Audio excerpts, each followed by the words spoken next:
আসসালামু আলাইকুম ওয়া রাহমাতুল্লাহ। দেশের প্রধান প্রধান দৈনিক পত্রিকার শিরোনামে উঠে আসা শীর্ষ সংবাদগুলো নিয়েই হাজির হলাম আপনাদের সামনে। আশা করি সাথেই থাকবেন। গুরুত্বপূর্ণ খবরগুলোর মধ্যে শুরুতেই থাকছে, অন্তর্বর্তী সরকারের প্রধান উপদেষ্টা ডক্টর মোহাম্মদ ইউনূস বলেছেন, ভারতে অবস্থান করা সাবেক প্রধানমন্ত্রী শেখ হাসিনাকে চুপ রাখার কথা বলা হলেও তাতে সায় দেয়নি ভারতের প্রধানমন্ত্রী নরেন্দ্র মোদী। কাতার ভিত্তিক সংবাদ মাধ্যম আল জাজিরাকে দেওয়া এক সাক্ষাৎকারে তিনি একথা বলেন। তিনি আরো বলেন, এখনো মানুষ মনে করে বর্তমান সরকার এখনো তাদের জন্য ভালো সমাধান। নতুন 1,13,000 রোহিঙ্গার অনুপ্রবেশ। নতুন রোহিঙ্গাদের আবাসস্থলের ব্যবস্থা করতে ইউএনএইচআর এর একটি চিঠি পেয়েছেন বলে জানান মোহাম্মদ মিজানুর রহমান, কমিশনার, শরণার্থী ত্রাণ ও প্রত্যাবাসন কমিশন। জাতিসংঘের তত্ত্বাবধানে বাংলাদেশ ও মিয়ানমারের রাখাইনের মধ্যে একটি মানবিক করিডোর স্থাপনে নীতিগত সিদ্ধান্ত নিয়েছে সরকার। মার্চ কিংবা এপ্রিলে রাখাইন রাজ্যে দুর্ভিক্ষ আসতে পারে এমন শঙ্কা থেকেই সেখানে মানবিক সহায়তা দিতে বাংলাদেশের কাছে সহায়তা চেয়েছে সংস্থাটি বলে জানিয়েছেন পররাষ্ট্র উপদেষ্টা মোহাম্মদ তৌহিদ হোসেন। সংঘাত নয়, দক্ষিণ এশিয়ায় শান্তি চায় বাংলাদেশ বলে জানান পররাষ্ট্র উপদেষ্টা। ভারত পাকিস্তান সীমান্তে ফের গোলাগুলি। ঝিলম নদীর পানি ছেড়ে দিল ভারত। বন্যার শঙ্কায় পাকিস্তান অধিকৃত কাশ্মীরে জরুরি অবস্থা জারি করেছে স্থানীয় প্রশাসন। মোদী সরকারের পাশে থাকবে যুক্তরাষ্ট্র বলে জানায় এফবিআই প্রধান। ভারতের সঙ্গে উত্তেজনায় পাকিস্তানের পাশে থাকবে চীন বলে জানানো হয় চীনের পক্ষ থেকে।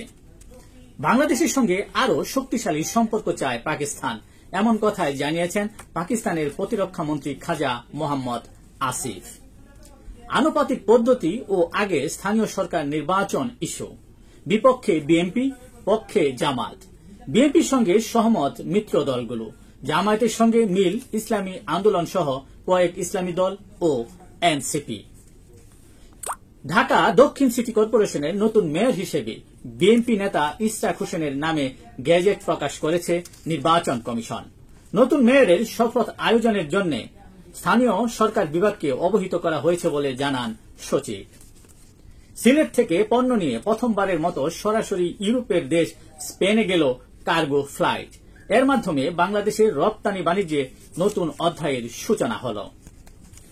17,777 কর্মী মালয়েশিয়ায় যেতে না পারার জন্য দায়ী রিক্রুটিং এজেন্সিগুলো। হাইকোর্টে দাখিল করা সরকার কর্তৃক তদন্ত প্রতিবেদনে এমন তথ্য উঠে এসেছে।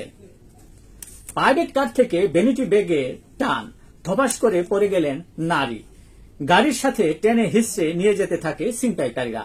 এমন একটি ভিডিও সামাজিক যোগাযোগ মাধ্যমে ভাইরাল হয়। ঘটনাটি ঘটে রাজধানীর সিদ্ধেশ্বরীর গ্রিনল্যান্ড টাওয়ারের সামনে।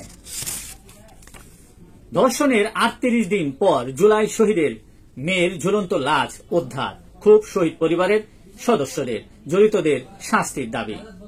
হাইড্রোলিক ব্রেকের অটোরিক্সা বানিয়েছে বুয়েট। লাইসেন্স ও চালকদের প্রশিক্ষণ দেওয়ার ঘোষণা ডিএনসিসির। দেশের প্রধান প্রধান দৈনিক পত্রিকাগুলো তাদের আন্তর্জাতিক খবরে যে খবরগুলো গুরুত্ব সহকারে ছাপিয়েছে তার মধ্যে গুরুত্বপূর্ণ খবরগুলো হল, হোয়াইট হাউসে মার্কিন প্রেসিডেন্ট ডোনাল্ড ট্রাম্পের 100 দিন, প্রতি পদক্ষেপে বিশ্বজুড়ে আলোচনা। ইউক্রেন যুদ্ধ, জেলেনস্কির সঙ্গে বৈঠকের পর অভিযোগ ট্রাম্পের, পুতিন আমাকে লেজে খেলাচ্ছেন। গাজায় ইসরায়েলি বর্বর হামলায় একদিনে আরো 53 ফিলিস্তিনি নিহত।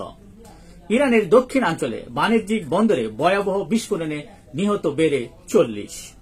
ক্ষেপণাস্ত্র পরীক্ষা, বাড়ছে গোলাগুলি। ভারতে পানিযুদ্ধ শুরু। বন্যায় ডুবল পাক অধিকৃত কাশ্মীর। ভিসা বাতিলের পর পাকিস্তান থেকে ফিরছে ভারতীয় নাগরিকরা। এই ছিল দেশের প্রধান প্রধান দৈনিক পত্রিকার শিরোনামে উঠে আসা শীর্ষ সংবাদ, যা নিয়ে এতক্ষণ আপনাদের মাঝে উপস্থিত ছিলাম। আশা করি আপনাদের ভালোই লেগেছে। আবারও দেখা হবে আগামীকাল ঠিক একইভাবে। সে পর্যন্ত অবশ্যই ভালো থাকবেন, সুস্থ থাকবেন। আসসালামু আলাইকুম ওয়া রাহমাতুল্লাহ।